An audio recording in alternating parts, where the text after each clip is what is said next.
എല്ലാവർക്കും ദീപാവലി ആശംസകളോടെയല്ലേ പറഞ്ഞു തുടങ്ങേണ്ടത്.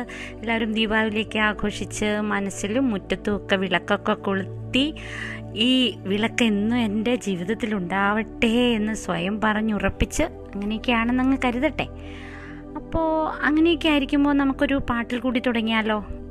സന്തോഷം വന്നാലും സങ്കടം വന്നാലും പാട്ട് കൂടെയുള്ള ആളെന്ന നിലയ്ക്ക് ഈ പാട്ട് ഓർക്കുന്നുണ്ടോ?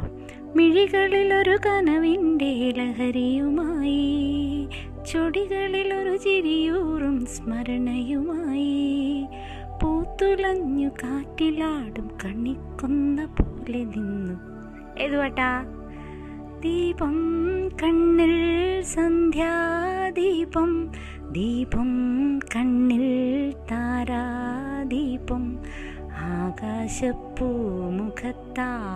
കൊളുത്തി 1000 കണ്ണുള്ള ദീപം ദീപം.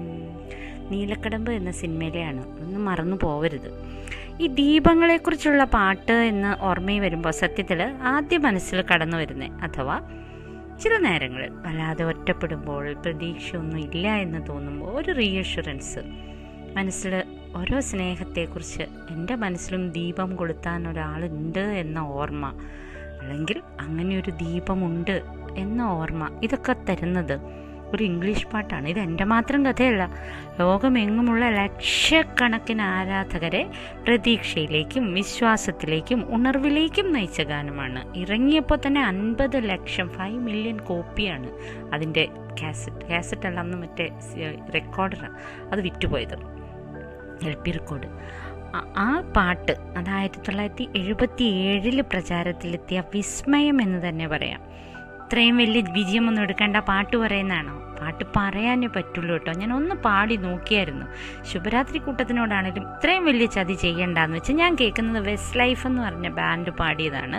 അത് ശരിക്കും ഏറ്റവും പ്രചാരത്തിലെത്തിയ ഡെബി ബൂണിൻ്റെയാണ്. പക്ഷേ എനിക്ക് വെസ്റ്റ് ലൈഫിൻ്റെ ഭയങ്കര ഇഷ്ടമാണ്. ഒന്ന് കേട്ട് നോക്കൂ എനിക്കായിട്ട്, യൂട്യൂബ് എടുത്തിട്ട്. രസാന്നറിയോ? അത് ഞാൻ പറയാം ആ പാട്ടിൻ്റെ lines. You light my life, so many nights I sit by my windows waiting for someone to sing me this song. So many dreams I kept inside me along in the dark, but now you have come along and you light up my life and you give me hope to carry on. രസമല്ലേ? ഒരുപാട് സന്ധ്യകൾ ഞാൻ എൻ്റെ ജനാലവാതിൽക്കൽ കാത്തിരുന്നു. എന്തിന്? Waiting for someone, ഒരാൾ വരാനായിട്ട്, എനിക്ക് പാട്ട് പാടി തരാനായിട്ട്. എൻ്റെ സ്വപ്നങ്ങളെല്ലാം അരികൾ മാറ്റിവെച്ച് ഞാനിങ്ങനെ കാത്തിരിക്കുകയായിരുന്നു ഡാർക്ക് നൈറ്റിൽ, ഇരുടഞ്ഞ നൈറ്റിൽ. പക്ഷേ ഇപ്പോൾ നീതാ വന്നിരിക്കുന്നു എൻ്റെ മനസ്സിൽ പ്രതീക്ഷയുടെ തിരുനാളവുമായിട്ട്, എനിക്ക് ആശകളുമായിട്ട് മുന്നോട്ട് പോകാനുള്ള ഊർജ്ജമായിട്ട്. ഈ പാട്ട് സത്യത്തിൽ ദൈവത്തെക്കുറിച്ചുള്ളതാണോ പ്രണയത്തെക്കുറിച്ചുള്ളതാണോ എന്നൊക്കെ ഒരുപാട് ചർച്ചകൾ നടക്കുന്നുണ്ട്. അത് ഒരുപാട് നടന്നിട്ടുണ്ട്, ഇപ്പോഴും അത് പറയുന്നുണ്ട്. അത് ഓരോരുത്തർക്കും ഓരോ രീതിയിലായിരിക്കും. ചിലപ്പോൾ അത് സ്നേഹമായിരിക്കാം, പ്രണയമായിരിക്കാം, സ്വന്തം ആത്മവിശ്വാസമായിരിക്കാം, എന്തുമായിരിക്കാം. പക്ഷേ ആ പാട്ടിൻ്റെ അഭൗമമായ പ്രേരകശക്തി അതിപ്പോഴും തുടരുകയാണ്. പക്ഷേ നിങ്ങൾക്കറിയാമല്ലോ, ഒരു ദീപം ഏറ്റവും നന്നായി തെളിയുന്നത് ഇരുട്ടിനെന്തൊരു ഇരുട്ടാന്ന് പറയുന്ന പോലെ ഒരു കൂരിരുട്ടത്താണ് ആ ദീപം ഒരു മിന്നാമിനും കാണലും ഏറ്റവും തെളിയുന്നത്. അതുകൊണ്ട് തന്നെ ആവാം ഈ പാട്ടിൻ്റെ പിന്നിലും പ്രപഞ്ചശക്തി ഒരു വലിയ കറുത്ത കഥ ഒളിപ്പിച്ചത്. കഥ പറയട്ടെ. ഈ സിനിമ 1977 ഇറങ്ങിയപ്പോൾ ജോസഫ് ബ്രൂക്സ് എന്ന പേരാണ് ഏറ്റവും കൂടുതൽ ശ്രദ്ധിക്കപ്പെട്ടത്. അദ്ദേഹമായിരുന്നു ആ സിനിമയുടെ എല്ലാം. ആ പാട്ടും ആ സിനിമയുടെ ടൈറ്റിൽ സോങ്ങാണിത്. അദ്ദേഹമാണ് എഴുതിയ ആദ്യം അത് ഒരു സിസ്കി എന്ന് പറഞ്ഞ ഒരു സ്ത്രീനെ കൊണ്ട് പാടിപ്പിച്ചു. പക്ഷെ പിന്നീട് അവരെ ഒഴിവാക്കിയാണ് ഡെബി ബൂണിനെ കൊണ്ട് പാടിപ്പിക്കുകയും അതിൻ്റെ കവർ സോങ് വിൽപ്പനയ്ക്ക് എത്തിക്കുകയും സിനിമയിൽ പോലും മറ്റേ സ്ത്രീയുടെ പേര് ഒഴിവാക്കുകയും ചെയ്തത്. അതിനെതിരെ അവർ കോടതി പോയി കേസ് പറഞ്ഞു, ജയിക്കുകയും ചെയ്തു. അതൊക്കെ വേറെ കഥ. അപ്പോൾ ദൈവം വന്ന് പറഞ്ഞാൽ എന്ന പോലെയുള്ള ഈ വരികൾ വന്ന ഈ ജോസഫ് ബ്രൂക്സ് 1950കളിൽ പാട്ടുകാരനാവാനും പാട്ട് എഴുതാനും ഒക്കെ ആയിട്ട് അത്യധ്വാനം ചെയ്തുകൊണ്ട് നടന്ന ഒരു ചെറുപ്പക്കാരനായിരുന്നു.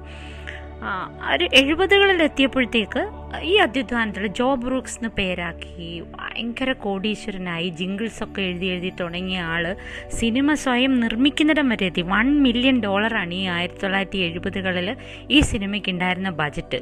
വലിയ റിവ്യൂ ഒന്നും നേടിയില്ല, ഒരു റൊമാൻറ്റിക് ഡ്രാമയായിരുന്നു, ഒക്കെ ശരിയായിരുന്നു. പക്ഷേ ആ സിനിമ ഭയങ്കര ഹിറ്റായി. സിനിമയേക്കാൾ ഉപരി ഈ പാട്ട് ഹിറ്റായി, പാട്ടിൻ്റെ കയ്യിൽ ഒരുപാട് പണം ഉണ്ടായി, ഒക്കെ ശരിയാണ്. പിന്നീട് അതിന് കിട്ടിയ അവാർഡുകളെക്കുറിച്ച് പറഞ്ഞാൽ എൻ്റെ അമ്മ നിൽക്കത്തില്ല. ഗ്രാമി അവാർഡ്, ഓസ്കർ അവാർഡ്, എല്ലാ അവാർഡുകളും നേടിയെടുത്ത ഒരു സിനിമയായി അത്. പക്ഷേ ഇതെല്ലാം കഴിഞ്ഞ് അദ്ദേഹം വീണ്ടും ശ്രദ്ധ പിടിച്ചു പറ്റി ജനത്തിന് മുമ്പിലേക്ക് വന്നത് മറ്റൊരു പേരിലാണ്. അതായത് നമ്മളെല്ലാം ഓർക്കില്ലേ, ഇത്രയും നല്ല വരികൾ എഴുതിയ ദൈവം മനസ്സിൽ കുടിയിരിക്കുന്നയാളെന്നൊക്കെ. അങ്ങനെയൊന്നും അല്ല. അദ്ദേഹം വന്നത് 2009 ഒരു കേസിൻ്റെ പേരിലാണ്. അതായത് അദ്ദേഹത്തിൻ്റെ ഫീമെയിൽ അസിസ്റ്റൻ്റായ ഷോണി ലൂസിയറൂത്ത് 2005 മുതൽ 2008 വരെയുള്ള കാലയളവിൽ അദ്ദേഹം സമർത്ഥമായി കെണിയൊരുക്കി പീഡിപ്പിച്ച 11 സ്ത്രീകളുടെ പരാതിയെ തുടർന്നാണ് വന്നത്. അപ്പോൾ ഇതൊക്കെ സിനിമയ്ക്ക് വേണ്ടിയാണെന്ന് തെറ്റിദ്ധരിപ്പിച്ച് ഇവർ രണ്ടുപേരോട് ഈ പെൺകുട്ടികളെ അദ്ദേഹത്തിൻ്റെ പാർപ്പിടത്ത് കൊണ്ടുവരികയും പീഡിപ്പിക്കുകയായിരുന്നു. ആ കേസ് വിസ്തരിക്കാനായിട്ടാണ് പിന്നീട് നമ്മുടെ ഈ ജോ ബ്രൂക്സ് ശ്രദ്ധയിൽപ്പെട്ടത്. എന്തായാലും അങ്ങനെ അതിനെക്കുറിച്ച് വലിയ വാദങ്ങൾ നടത്തി. മാൻഹാട്ടൻ ഡിസ്ട്രിക്റ്റിൽ വാദം നടന്നു. സുപ്രീം കോർട്ട് ഓഫ് മാൻഹാട്ടൻ, പൈസ ഉണ്ടല്ലോ, അപ്പം ട്രയൽ ലെവൽ കോർട്ട്. അപ്പം 91 counts of rape, sexual abuse, criminal assault, അങ്ങനെ ഇഷ്ടം പോലെ ചാർജസ് ഒക്കെ വന്ന് ഇനിയും കൂടുതലുണ്ടാവും എന്ന് ഡിസംബറിൽ വീണ്ടും അറ്റോർണി പറഞ്ഞ്. പക്ഷേ എന്താണെന്നറിയോ, 2011 മെയ് 22 ജോ ബ്രൂക്സിനെ ആത്മഹത്യ ചെയ്ത നിലയിൽ കണ്ടെത്തി. ലോകത്ത് പലരെയും, ലക്ഷക്കണക്കിന് ആൾക്കാരെ ആത്മഹത്യയിൽ നിന്നും വിഷാദത്തിൽ നിന്നും കരകയറ്റിയ ഏറ്റവും മികച്ച ഗാനത്തിൻ്റെ രചയിതാവ് ആത്മഹത്യയിൽ അഭയം തേടേണ്ടി വന്നു എന്നതിൻ്റെ ഇരുട്ടൊന്ന് ആലോചിച്ച് നോക്കൂ. ആ ഇരുട്ടിൻ്റെ മേളിലും ഈ ഗാനം ലോകമെങ്ങും ദീപപ്രഭ ചൊരിഞ്ഞ് നിൽക്കുന്നതിനെക്കുറിച്ച് ആലോചിച്ച് നോക്കൂ. അതാണ് ഒരു തരത്തിലുള്ള ദീപങ്ങളുടെ ശോഭയെന്ന് പറയുന്നത്. ഈ ഇരുട്ടിലേക്ക് പോകാതെ ശോഭയിൽ തന്നെ എന്നും നിലനിർത്തണേ നമ്മളെ എന്ന് പ്രാർത്ഥിച്ചുകൊണ്ട് ശുഭരാത്രി.